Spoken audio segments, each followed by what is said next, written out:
তোর জন্য একটা সম্বন্ধ এসছে, তোর মামা নিয়ে এসছে। মেয়ে সরকারি চাকরি করে, 90,000 টাকা স্যালারি। তাই নাকি মামা? তাই নাকি? তা খাবার দাবার বানাতে পারে তো? আরে বললাম তো 90,000 টাকা স্যালারি তার। সেসব তো ঠিক আছে, তার রান্না বান্না জানে না? 90,000 টাকা মাইনে তার, বুঝেছিস? বাহ, সেসব তো ঠিক আছে। তা সকালে উঠে ওই চাটা করে দেবে তোমাকে আর মাকে। 90,000 টাকা স্যালারি আছে মেয়ের। ঠিক আছে, সেসব সব ঠিক আছে, কিন্তু ওই ঘর ঝাড় দেওয়া মোছামুছি এসব তো করতে পারে। 90,000 টাকা মাইনে পাই, বুঝেছিস? আরে সেসব তো ঠিক আছে, তা মেয়ের বায়োডাটা চেক করেছো? যদি আগে কোনো প্রেম টেম ছিল কিনা, বিয়ের পরে যদি আবার পালিয়ে ঠালিয়ে যায় তো? তোকে বলেছি না মেয়ের 90,000 টাকা স্যালারি পাই, বুঝেছিস?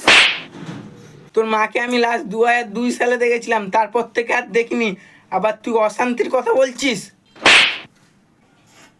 মেয়ে 90,000 টাকা স্যালারি পায়, তার মধ্যে 15 লাখ টাকা ক্যাশ দিচ্ছে, তার ভিতরে একটা থার দিচ্ছে। আর কি চাই তোর? বিয়ে করবে না বলছে, মেয়ে এই দিচ্ছে ওই দিচ্ছে, তাও বিয়ে করবে না বলছে।